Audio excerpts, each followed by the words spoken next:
When COVID started, I had already been kept out of school for 12 years, poisoned in the mouth by the Sound Mental Health team, ignored and hot-wired around about the meaning, significance of Mount Desert Island, watched bystanders be murdered, and friends attacked when COVID happened.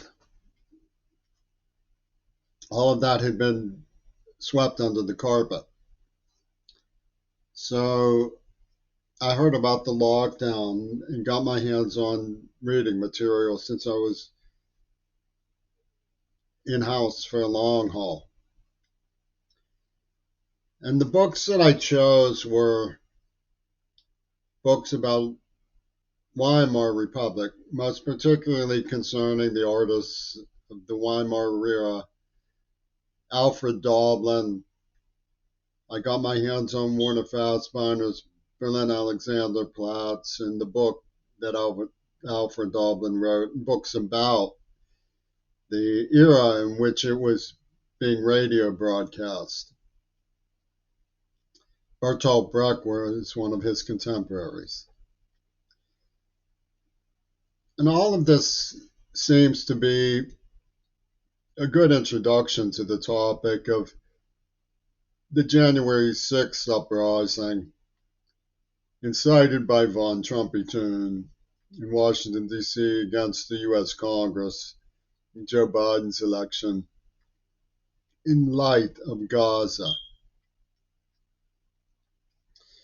So, Alfred Doblin was not the type of person who could stand alone against Hitler's armies. But before Hitler came to power, he was in a position of some significance culturally because the Nazis were not originally embraced and they were vying for radio time.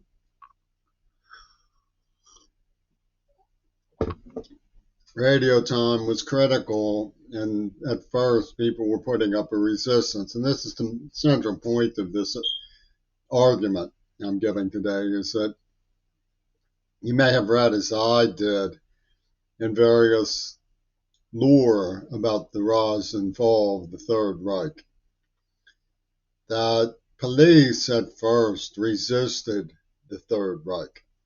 This is very important in America because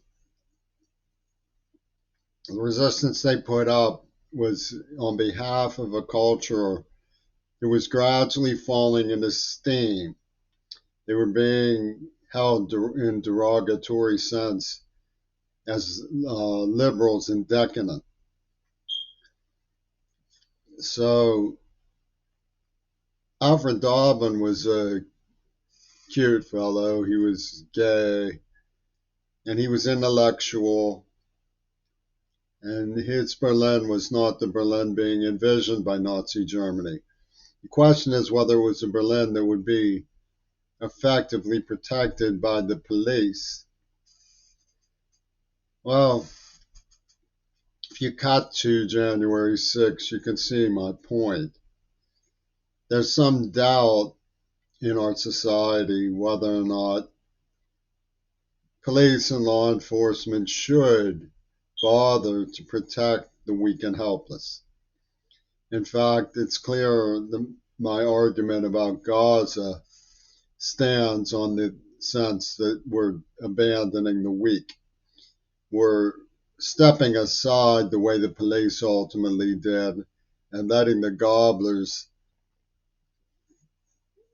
take their satisfy out on the weak and helpless. The fact that they swept what was done on Mount Desert Island under the carpet is not irrelevant to the psychological barriers that exist in Seattle's capacity to own up to the truth about the way that they tortured me. I'm not the man who the police are necessarily going to stand up for against Donald Trump and Hillary Clinton. I'm considered a weak and ineffectual liberal. It doesn't matter that I've tried to investigate crime and so on. Pitt was a strange place for Pitt and CMU, which signifies Church Military Union in New York, was a strange sort of Christian fascism that played liberalism as a hocus pocus funhouse. Pope Karl there talked of successive derogatory incidents being put on by the drama club while Ming-Na Wen laughed at the mysterious Chinese story of rapist Gordon impinging on the persona's impacted neuroplasm. They have never admitted that what Leslie Katz was doing was defamatory and derogatory and degrading, and that my letter to her was a defense of my dignity against her derogatory inclinations, her derogatory impugnations. Well, she had a massive ally out of Paul McCartney and Netanyahu, who didn't bother much to hide the way they went after my father and killed him. So you have this Green Party arising from Germany's alliance with who? Well, with anybody who was friendly to Reagan, which included Muhammad Ali and Cornel West, the Black Panthers.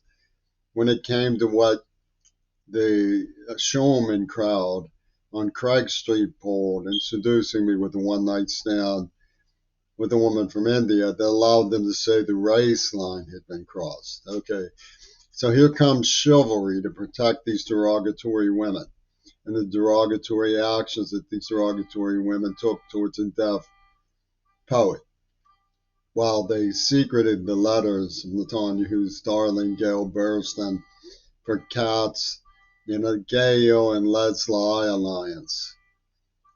And Seattle was absolutely in glee as they poached these horror stories from Pittsburgh by converting them in retrospective conversion into tawdry tales of Vince Irini in defense of the area pedo trafficking syndicate. Brutal torturers who kidnapped and gassed me in a Manson ordeal and even took the name Mancini. Where were the police in that? Well, they were with Trumpy Tune. They were plotting with Al Gore to say the algorithms move towards climate crisis. And they had Salk Research Labs and an ARC syndicate at WQED peddling a sort of plagiarized Buckminster Fuller called Artec at Leslie Park when the man Casper came in who kidnapped me and they locked the house from the inside. So Pittsburgh's idea of a Christian family was that liberals' place in Liverpool's music industry is to whine about Southern men keeping their heads and wet petting them, while the police step aside and let the Southern men take their satisfy on the weak, whether it's Jimmy Curry or Gaza.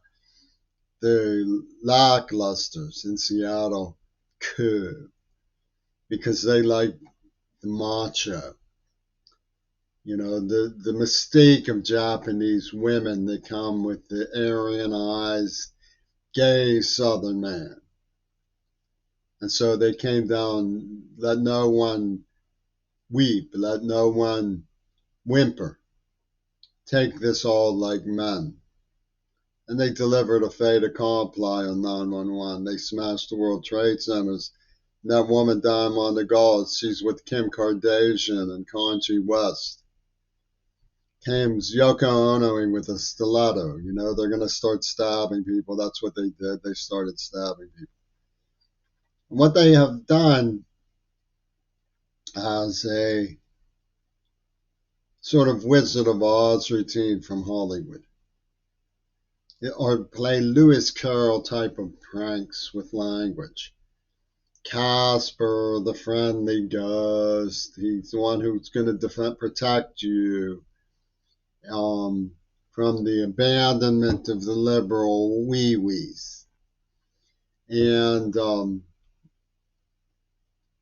they have, like Ronnie and Casper attacked me, which is like Reagan and Weinberger. One of them was Ronnie Zinsky. And they're saying in their language coding that abortion is genocide. So Trumpy Toon has it all figured out, and he's playing the Stratego game with these Lewis Carroll pranks. Greta Thunberg has Ono's eugenics encrypted in her middle name. And, well, we say, well, it's not the children's fault. It's not.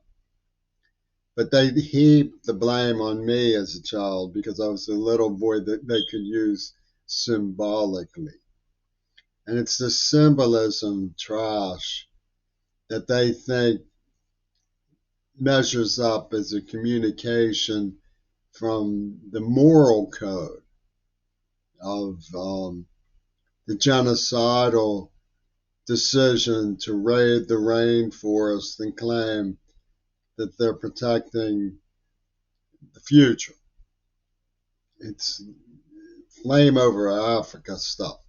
How it got the endorsement of Cornel West, of course, is a script about Lenin by Gail Burson, which is shown to be a marketing technique by these lopers. So we're in a real Mayday situation because Biden and Trump are together in cahooters on this operation. Biden sees it as a necessary building of an ark. So does Robert F. Kennedy. Maybe you can see why I chose Alfred Doblin as muse for COVID during the lockdown. But one of the messages of the book about the Weimar Republic that I was reading was don't stop resisting too soon. A lot of the intellectuals of the Weimar Republic abandoned in 1931. Weisler did not take power until 1933. It's Mayday for Election 2024, but it's not behind us yet.